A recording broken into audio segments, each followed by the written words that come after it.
Kepala Desa Sukajadi, Kecamatan Tarogong Kaler, Kabupaten Garut, Haji Imad Ruhimat, membentuk petugas yang diberikan pekerjaan khusus untuk mengantar jemput masyarakat yang kesulitan untuk mengakses pelayanan di rumah sakit.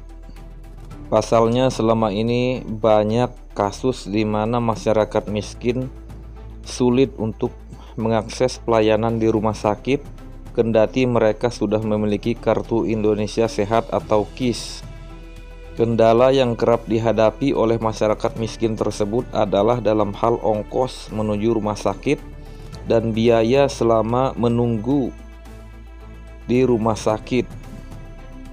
Oleh karena itulah, Kepala Desa Sukajadi, Haji Imad Ruhimat, membentuk petugas khusus yang nantinya akan membantu masyarakat mengurus segala persyaratan di rumah sakit, termasuk dalam hal ini pemerintah Desa Sukajadi juga memberikan sejumlah biaya kepada masyarakat Sukajadi yang memiliki keterbatasan ekonomi.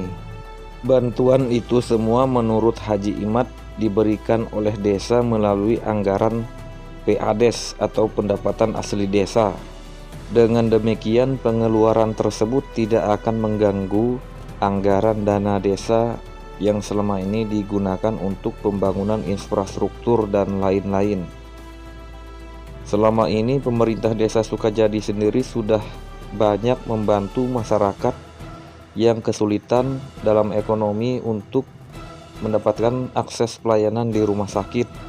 Salah satunya adalah seperti yang diderita oleh Uloh Saifullah, penderita penyakit kanker. Assalamualaikum warahmatullahi wabarakatuh. Terkait dengan kronologis operasi benjolan atas nama Uloh atau Saifullah, itu termasuk kanker yang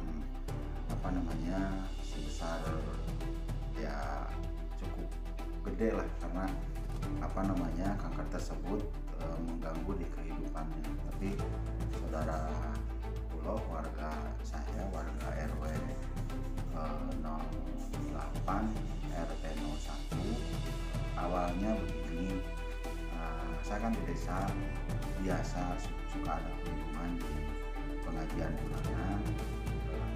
Setiap minggu kedua itu dilaksanakan pengajian bulanan di tiap RW, yang artinya setiap bulan itu gantian ya, di RW 1 sampai RW 9 itu gantian. Setelah beres RW 9 itu baru ke desa, itu di aula desa diselenggarakan pengajian. Manfaatnya selain silaturahmi untuk menyadap atau mendengar usulan atau keluhan masyarakat di tiap RW. Saya sebagai kepala desa harus hadir, tidak boleh tidak hadir, harus, itu sudah jadi wajib untuk hadir. Nah, awalnya di sana saya melihat saudara Uloh itu ke pengajian, tapi masih kuat, masih bisa pengajian, masih bisa bekerja, tapi si benjolan tumornya sudah kurang lebih segede itulah, cukup besar lah, sambil pengajian pakai kopiah dendek begini ya, seperti itu. Nah, saya tanya, itu di awal, lupa saya tahu, di awalnya saya tanya, ini gimana Pak, saya udah mampu. Saya tanya, punya KIS gak, gitu kan, seperti itu. Punya, ayo kita tapi untuk ongkos, untuk ini Pak, ke ayah, ke dadu, seperti itu. Maka saya menyuruh petugas dari desa, ya, saudara Pak Dedehri, bagian ke ngurus ke rumah sakit. Itu saudara Pak Dedehri tolong melengkapi persyaratannya dan rujukannya. Nah, seperti itu.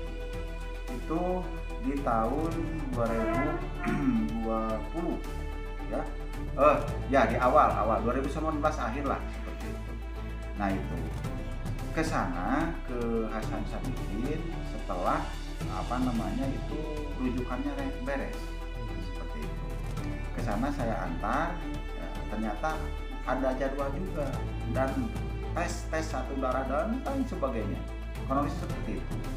Nah, telah dijadwalkan itu di 2020 Desember, ya itu jadwal operasinya seperti itu.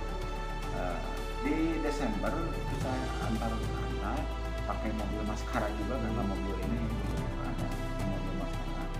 Ya, operasi, alhamdulillah sekarang bisa dilihat dari foto selesai, ya udah selesai tumornya. Nah, ini tinggal menunggu hasil PA, itu hasil patologi apakah tumor tersebut ganas atau tidak.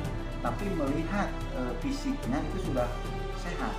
Nah, itu untuk antar jemput itu tidak cuma 2 kali, Pak, itu sampai beberapa kali, karena harus tes ini, tes itu, tes dan lain sebagainya. Ya alhamdulillah kita punya ada kas desa untuk untuk membiayai saudara Saifullah itu. Nah, pada akhirnya kita bersyukur alhamdulillah masyarakat di RW 8, RW-nya juga ke sini, keluarnya ke sini, berterima kasih seperti itu, karena Allah bisa bekerja kembali. Sekarang bisa bekerja kembali dan ininya juga sudah rapi, Pak. Tinggal tahap bukan penyembuhan, tahap istirahat untuk mengembalikan stamina supaya lebih baik lagi.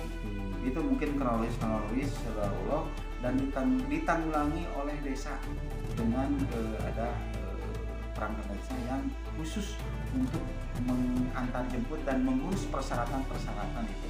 Itu di desa Sukajadi, di desa saya itu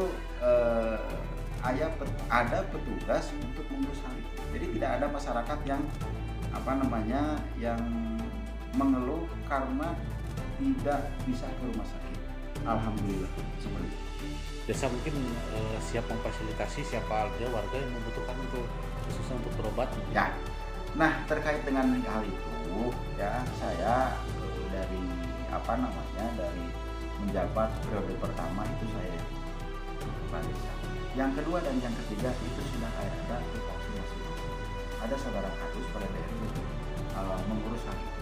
Dan bukan saja tumor, ada yang sakit jiwa, ada yang mengurus yang lain-lain, melahirkan dan sebagainya, itu ada saudara pada daerah. Nah, seperti itu. Jadi memang ya ngurus ke rumah sakit itu tidak mudah, ribet lah seperti itu, karena mungkin pihak rumah sakit terbatas sumber daya manusia dan mungkin ruangan dan sebagainya, tapi desa tetap sabar untuk mengantar. Ya banyak, Pak, kalau di ini yang ke jiwa itu, yang ke Cisarua udah berapa orang, alhamdulillah sehat, Pak. Alhamdulillah sehat. Dan biaya itu orang yang tidak mampu pakai kis tetap, Pak, biaya untuk transport itu pakai biaya, Pak. Sampai tapi ke makanan itu pakai biaya. Itu desa yang menanggulangi. Silakan Bapak kalau tidak percaya silakan tanya lah. Ini di mana silakan. Alhamdulillah tugas kami sebagai pemerintah desa, pelayanan masyarakat, menjadi pelayan masyarakat itu alhamdulillah kita maksimal lah seperti itu. Mungkin harapan desa ke depannya, Pak? Harapan kami di desa ya, dinas atau pemerintah coba jangan disulit-sulit lah di rumah sakit. Saya terjun. Ketika ada yang tidak mampu, tidak punya kis, jangan disulit-sulit. Harus percaya kepada kepala desa bahwa masyarakat itu yang diantar itu masyarakat tidak mampu. Nah, seperti itu. Yang kedua, tugas kami ya pemerintah desa, bagaimana caranya untuk bisa menggali potensi desa menjadi penghasilan asli desa, PADES. Nah, di antaranya ketika nanti sudah ada PADES itu untuk biaya pelayanan masyarakat yang tadi sudah saya ucapkan, saya tidak ngambil dari dana desa karena tidak ada untuk itu, dana desa untuk itu. Ya, kami di sini menggunakan PADES kecil, Pak. Ada yang dari PAMDES kita ambil, ada yang sedikit dari cari desa bisa kita ambil. Dan kami di sini punya yang saya dikatakan punya PR bagaimana melayani masyarakat dengan mengandalkan atau mencari penghasilan asli desa seperti itu.